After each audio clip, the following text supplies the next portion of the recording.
Did you seriously think you could just move your parents into our house without even asking me, Christopher? I asked, my voice shaking with a mix of anger and disbelief. Christopher, my husband of 5 years, looked up from his laptop, his face wearing that infuriating smirk I had come to despise. Oh, Ava, stop being so dramatic. It's not a big deal. And besides, it's only temporary, he replied casually, as if I didn't have a say in the matter. And let's be honest, it's not like you can stop it. His words felt like a slap. This wasn't just any house, it was my house. The charming 2-story home, tucked away in a peaceful suburb, had been passed down to me by my grandparents. It was the place where I dreamed of raising our 2-year-old son, Robert, far away from the toxic grip of Christopher's controlling parents. You do remember this house is in my name, right? I shot back, my hands trembling as they balled into fists at my sides. My voice was firm, but inside, I felt an overwhelming mix of anger and sadness. For the first time in years, I questioned how well I truly knew the man I had married. Christopher's expression flickered for a moment, his smirk faltering before returning as a shadow of its former self. He opened his mouth to respond, but before he could speak, Robert toddled into the room, his chubby little hands reaching up toward me with a wide grin. Forcing a smile, I scooped him up, kissed his forehead, and held him close. At least Robert didn't understand the tension suffocating the room. Christopher, this is not okay, I said, trying to steady my voice as Robert's tiny fingers played with my necklace. Your parents have never respected me or our space. Why are you doing this now? They're family, Ava, Christopher replied with a dismissive shrug, not even looking up from his laptop. You wouldn't understand. That word, family, mocked me. My family, who owned a small but beloved coffee shop in town, had always been my safe haven. They were warm, loving, and supportive, everything Christopher's parents were not. His mother, Lily, and father, Ethan, had been overbearing and dismissive since the day I met them. Before I could respond, the doorbell rang, cutting through the tension like a knife. My stomach sank as I peered through the peephole. There they were, Christopher's parents, standing on the porch with their suitcases, ready to invade our lives. Fine, I hissed, my voice low enough so Robert wouldn't hear. Let them in. But this isn't over. Handing Robert to Christopher, I opened the door. Lily swept past me without so much as a greeting, her perfume overpowering the fresh scent of the house. Ethan followed, his usual stern expression making it clear he barely acknowledged my existence, just as he had since our wedding day. In the following days, my worst fears became reality. Lily began asserting control over every aspect of my home. She rearranged my kitchen without asking, criticized my parenting at every turn, and acted as though she owned the place. This cereal isn't healthy for Robert, she remarked one morning, watching me prepare breakfast for my son. In our house, we believed in proper nutrition. You should really learn. It's just cereal, I replied, my voice strained as I fought back the urge to snap. Robert is perfectly fine. Lily shook her head with a look of disappointment, as if I had committed some grave sin. You're too lenient. No wonder he doesn't sleep through the night. That evening, I tucked Robert into bed, humming softly to soothe him, when Lily barged in uninvited. You're still struggling to get him to sleep, she said, her tone dripping with judgment. Clearly you're doing something wrong. I stared at her, my patience wearing thin. I'm doing the best I can, I replied, my voice shaking with barely contained anger. Well, maybe if you had a proper job, you'd have some structure in your life, she shot back with a cold smile. This stay-at-home routine clearly isn't working for you. I felt a surge of anger rise within me. This is my house, Lily. You're a guest here, don't forget that. She laughed, her tone sharp and dismissive. Oh dear. Christopher never mentioned how delusional you are. This is his house too, and as his mother, I have every right to be here. The next morning, I reached my breaking point when I found Lily in Robert's room, rifling through his drawers. What are you doing? I demanded, my voice trembling with anger. Organizing. This room is a mess, she replied nonchalantly, not even bothering to look up. That's it, I said, my voice rising as I struggled to stay calm. I want you out of my house. Now. Lily finally turned to face me, her expression a mix of mock surprise and disdain. Your house, she sneered. Sweetheart, This is Christopher's house too. And he wants us here. I stormed out of the room, my thoughts racing. Christopher's betrayal and Lily's arrogance were unbearable. This was supposed to be my safe space, my sanctuary, and it had been turned into a battleground. That night, as I lay awake in bed, I made a decision. I was done being their doormat. If they thought they could walk all over me, they were in for a rude awakening. I didn't know how, but I was going to take back control of my home, my life, and my future. The fight was just beginning, but for the first time in years, I felt ready to stand my ground. I wasn't going to let them push me around anymore. It was time to stand my ground and take control of my life. The next morning, I picked up my phone and called my brother Joseph. He had always been my confidant and the person I could rely on when everything felt like it was falling apart. "They're taking over my life, Joseph," I confessed, my voice trembling as tears threatened to spill. "I can't do this anymore. I feel like I don't even belong in my own home." Joseph's voice was steady and reassuring as always. "Ava, you need to stand up for yourself. Don't let them bully you like this. This is your house, your space. You have every right to demand respect." His words lit a spark within me. He was right. I had been letting them walk all over me for too long. It was time to fight back. This time I decided I wouldn't approach the situation blindly. I needed to gather my thoughts and prepare for the confrontation. Over the next few days, I made a list of all the ways Lily had overstepped.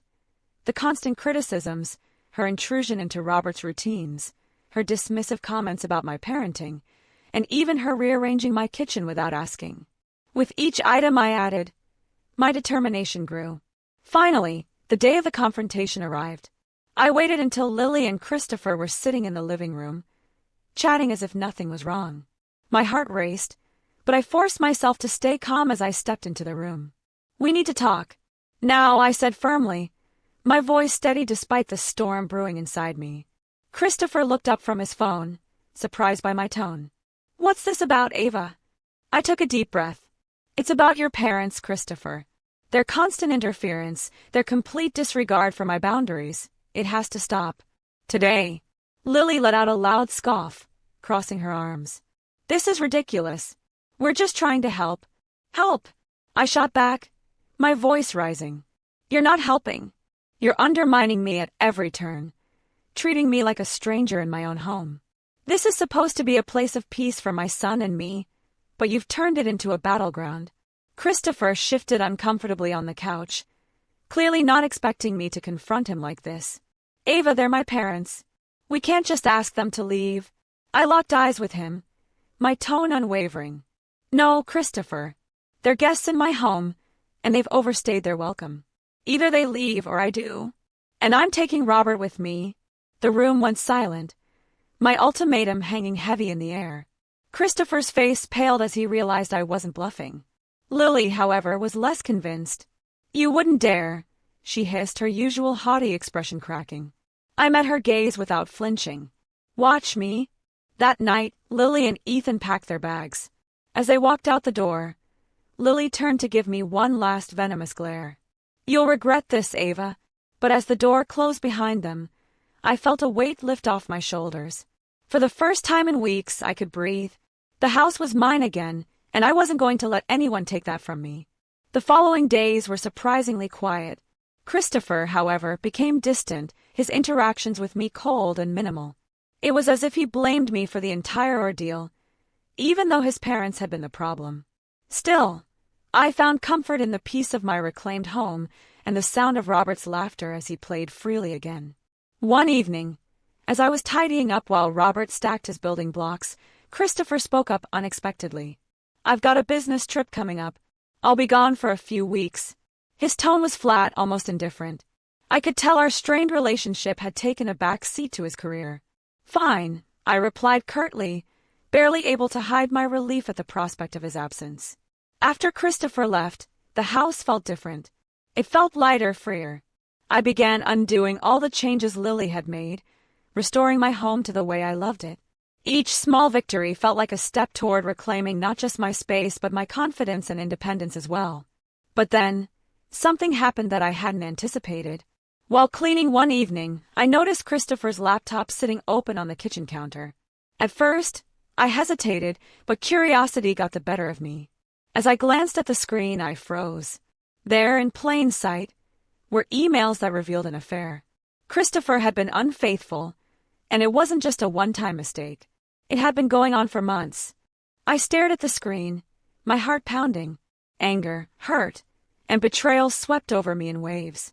The man I had once loved and trusted had not only allowed his parents to walk all over me, but had also been living a double life. This was the final straw. I closed the laptop and sat down, my mind racing. I couldn't let this go. Christopher had broken every promise, every vow, and I wasn't going to let him get away with it. I began planning my next steps, each one carefully calculated. The first thing I did was call a lawyer. I explained everything. The intrusion of his parents, the emotional toll, and now the affair. Together, we began the process of filing for divorce and securing my financial standing. Next, I contacted a real estate agent. I want to sell the house quickly and quietly, I told her, my voice firm. She hesitated. Ava, are you sure? This is a big decision. I've never been more certain of anything, I replied. This house had been my sanctuary once, but now it was a reminder of everything I had endured.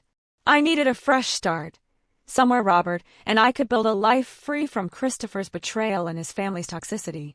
Offers came in quickly, and with each one, I felt a sense of liberation. The thought of Christopher returning to find the house sold and his control over my life gone brought me a bittersweet satisfaction. For the first time in years, I felt strong. I wasn't just surviving anymore, I was fighting back, and I was winning.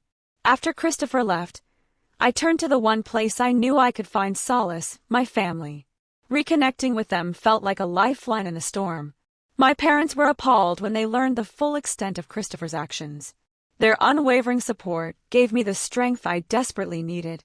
We're here for you, Ava, no matter what, my father assured me one evening as I sat on the porch, watching Robert toddle around the yard. His innocent laughter was a reminder of what truly mattered. I made a silent vow to protect his happiness at all costs, no matter how difficult the road ahead. Christopher's return loomed on the horizon, but I was no longer the woman he had left behind. The pain and betrayal had hardened my resolve. I was ready to confront him, armed not just with the truth but with a plan to reclaim my life and secure a better future for Robert and myself. When the day finally arrived, tension hung in the air like a storm cloud. I had rehearsed this moment countless times, envisioning every possible reaction Christopher might have. Yet, as I heard his key turn in the lock, my heart raced. The door creaked open, and his voice echoed through the now unfamiliar space. Ava, I'm home, he called out, his tone casual as if nothing had changed. I emerged from the kitchen, my posture rigid and my expression unreadable. Welcome back, Christopher. We need to talk. He glanced around, his eyes narrowing as he noticed the changes I had made in his absence. What's going on? The house looks different. I didn't flinch. I sold the house, Christopher. It's no longer ours. His face twisted with disbelief. You did what? You can't just sell our house without telling me. I met his gaze, unwavering. It's my house, Christopher. And after what I discovered, I don't think you have any say in it anymore. His composure faltered, but he tried to regain control. What are you talking about? The affair, Christopher, I said evenly. I know everything. For a moment, he was speechless, his face betraying a flicker of panic. Then he scoffed, trying to brush it off. Ava, it's not what you think. I felt my anger rise but kept my voice steady. I think it's exactly what it looks like. You betrayed me. You betrayed our family. Christopher's shock morphed into anger. You're overreacting. We can work through this. There's no way anymore, Christopher, I said, my voice cold and firm. I've already filed for divorce. I handed him the papers, the weight of the moment sinking in. The ensuing conversation was a blur of accusations, weak apologies, and desperate attempts to shift the blame. But I stood my ground. The man I had once loved was gone, replaced by someone selfish and unrecognizable. As he stormed out of the house, vowing to fight the divorce, I felt a strange mix of liberation and apprehension. I had taken the first step toward reclaiming my life, but I knew the battle was far from over. In the following weeks, the reality of our separation became public. Christopher's parents, who had once been so confident and overbearing, found themselves caught in the crossfire.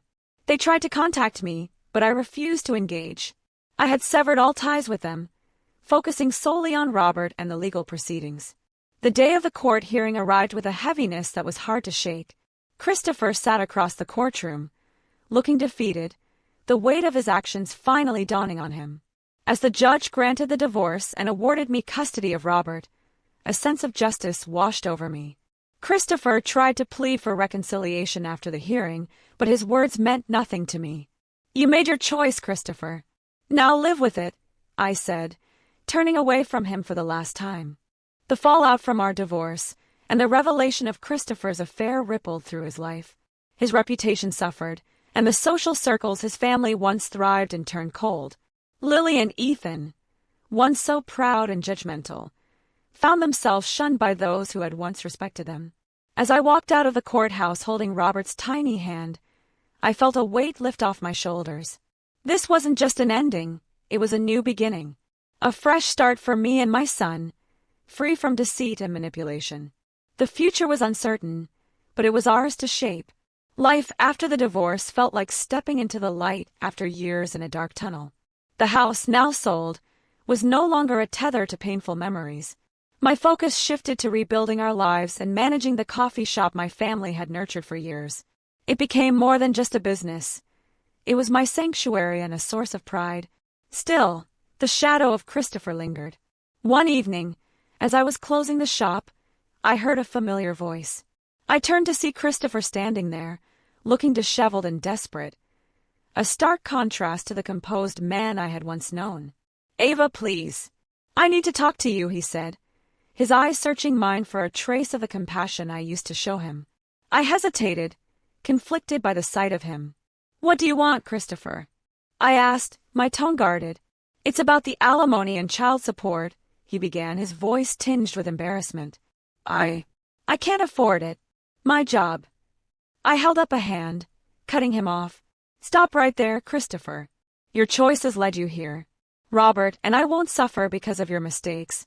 His shoulders slumped, but I refused to let him manipulate me with his remorse. The sight of him struggling stirred no sympathy, only a quiet resolve to keep moving forward. As I locked the shop and walked away, I felt a renewed sense of purpose. My life, my happiness, and Robert's future were no longer tied to Christopher or his family. This was our time to build something new, and I wouldn't let anything hold us back again. "I lost everything because of the scandal," Christopher said, his voice trembling. "And my parents, they're broke too." His words hit like a cold splash of reality. The man who once seemed untouchable was now standing before me, utterly defeated. I crossed my arms, keeping my expression neutral. "That's not my problem, Christopher. You made your choices, and now you have to live with the consequences." He took a shaky breath, his eyes pleading. "But Ava, I have nothing left. I'm begging you, for old time's sake." There was a moment, a fleeting moment, where I almost felt pity. His voice cracked, revealing just how broken he was. But then, the memories came rushing back. The lies, the betrayal, the nights I cried myself to sleep because of him. That brief pang of sympathy was drowned out by the anger and pain he had caused. "Old-time sake," I repeated, my voice sharp. "Those times are gone, Christopher. You should have thought about the consequences before you cheated, before you lied." I turned on my heel, ready to leave him standing there, but his next words stopped me in my tracks. "I'm sorry, Ava. Truly I am," he said, his voice raw with emotion. "I was a fool, and I ruined everything. Please help me." For a brief moment, I saw a glimpse of the man I had once loved. He looked vulnerable, regretful, even human, but the wounds he had inflicted were too fresh, the scars too deep. I couldn't forget how he had betrayed me, how he had turned my life upside down. "I'm sorry too, Christopher," I said, my voice firm but not unkind. "But I can't help you. You need to figure this out on your own." He opened his mouth to speak, but I didn't wait to hear what he had to say. I turned and walked away, leaving him standing there, a shadow of the man he used to be. As I strode toward the warmth and safety of my home, I felt an unfamiliar sense of peace. This was closure, not just the end of a chapter but the end of a story that had caused me so much pain. I had finally let go. The journey hadn't been easy. It had been filled with heartbreak, betrayal, and moments where I doubted myself. But it had also led me to a place of strength and independence. Life didn't stop, it moved forward, and so did I. Robert grew each day, his laughter echoing through the house and filling it with joy. His curiosity reminded me of the innocence and wonder the world still held. The coffee shop became more than just a business. It flourished into a place of warmth and connection, a hub for friends and community. Each morning, the smell of freshly brewed coffee was like a small reminder of how far I had come. As for Christopher and his parents, they faded into the background of my life, becoming distant memories. Their legacy was nothing more than a cautionary tale, a reminder of the damage caused by selfishness and betrayal. I no longer felt anger when I thought of them.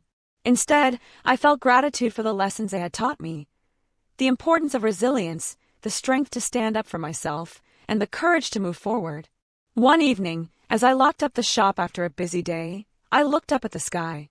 The hues of orange and pink painted across the horizon were breathtaking, signaling the close of another day.